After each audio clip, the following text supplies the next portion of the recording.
মাছগুলোকে আমি মাঝখান দিয়ে এরকম পিস করে কেটে নেব। দেখুন কতটা টাটকা মাছ।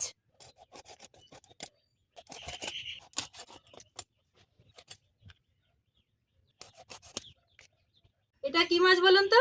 এটাকে আমরা আইলা মাছ বলি। দেখুন মাছগুলো আমি ভালো করে ভেজে নিয়েছি।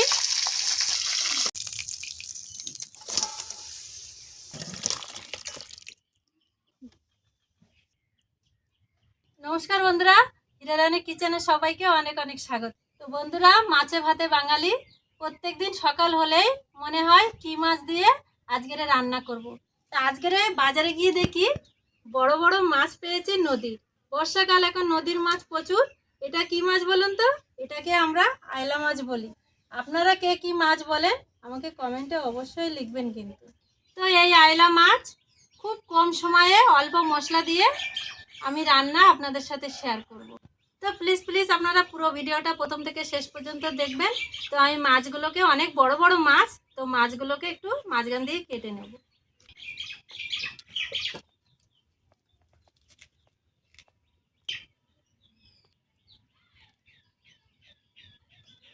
মাছগুলো আমি পাতনা আর চোয়ালগুলো কেটে নিয়েছি, আর এখানে হালকা একটু কাঁটা ছিল সেগুলো ছাড়িয়ে নিয়েছি। মাছগুলোকে আমি মাঝখান দিয়ে এরকম পিস করে কেটে নেব। দেখুন কতটা টাটকা মাছ, পুরো লাল।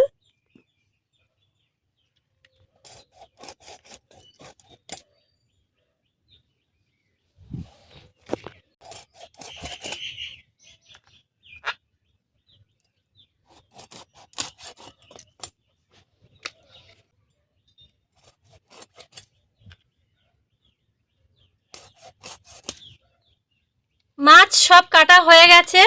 মাছগুলোকে ভালো করে জল দিয়ে ধুয়ে নেব।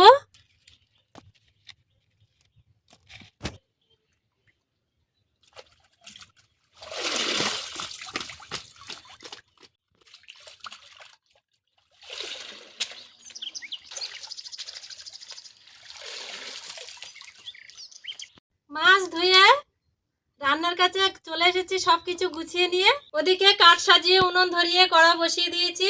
কড়াটা গরম হতে থাকুক, আমি মাছে লবণ হলুদ মাখিয়ে নেব। মাছে দিয়ে দেব লবণ, আর দেব হলুদ গুঁড়ো। কড়া গরম হয়ে গেছে, কড়াইতে সরিষার তেল দিয়ে দেব।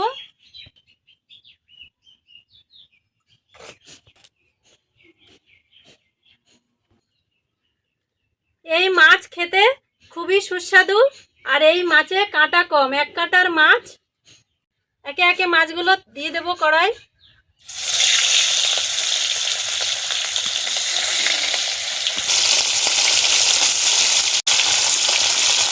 আমি এই মাছ একদম ঘরোয়াভাবে রান্না করব, আপনারা দেখবেন খুবই ভালো লাগবে।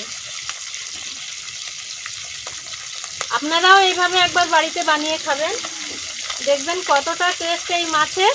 আর রান্নার পদ্ধতিটা খুবই সহজভাবেই আমি দেখাবো। আপনারা নিশ্চয়ই জানেন আষাঢ় মাস চলছে, ওয়েদারটা খুব খারাপ, মাঝে মাঝেই বৃষ্টি আসছে। আমার রান্নাঘরটা তো অতটা ভালো না, রান্নাঘরটা এখনো ঠিক করে উঠতে পারিনি, বর্ষার পরেই ঠিক করব। আপনারা নিশ্চয়ই দেখেছেন আমি বেশিরভাগ রান্না কিন্তু বাইরে বসেই করি। আমার ভিডিও করতে খুবই অসুবিধা হয় এই বাইরে ওয়েদারে, কখনো রোদ্দুর কখনো বর্ষা। মাছগুলো উল্টে দেব।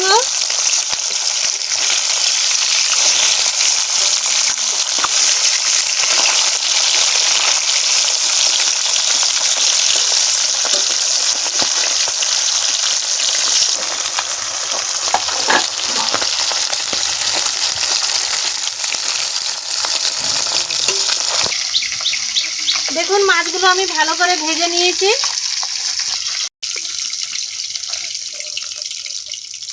বাকি মাছগুলো দিয়ে দেব।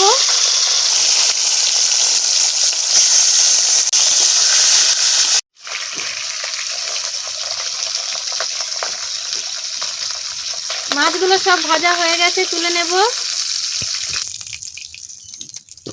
মাছ ভাজা তেলে ফোড়নে দিয়ে দেব সাদা জিরে, শুকনো লঙ্কা, আর দেব পেঁয়াজ কুচি। 1 চামচ আদা বাটা দিয়ে দেব,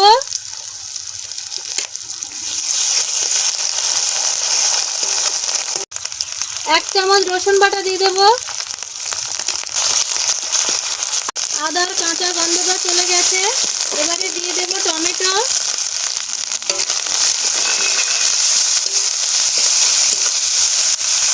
নদীর মাছ যেহেতু লবণাক্ত থাকে সেই জন্য আপনারা বুঝে লবণ দেবেন, আমি অল্প করেই লবণ দিচ্ছি।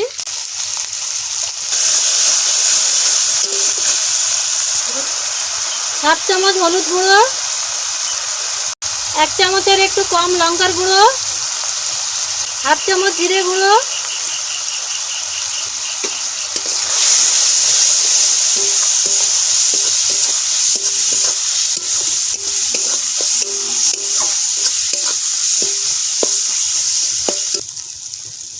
সব মশলা ভালো করে কষানো হয়ে গেছে, দেখুন তেল ছেড়ে দিয়েছে। এবারে দিয়ে দেব জল,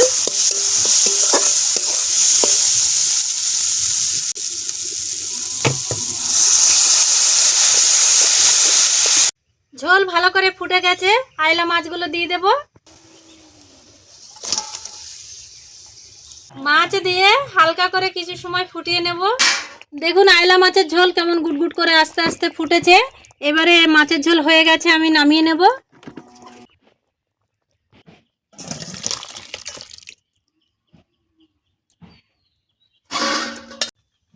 দেখুন কি সুন্দর হয়েছে মাছের ঝোলটা।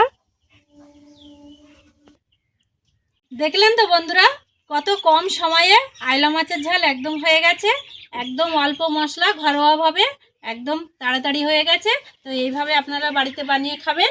আর আমার ভিডিওটা যদি ভালো লাগে সাবস্ক্রাইব করে দেবেন, লাইক করবেন, শেয়ার করবেন। আবারও দেখা হচ্ছে কোনো নতুন ভিডিওর সাথে। নমস্কার।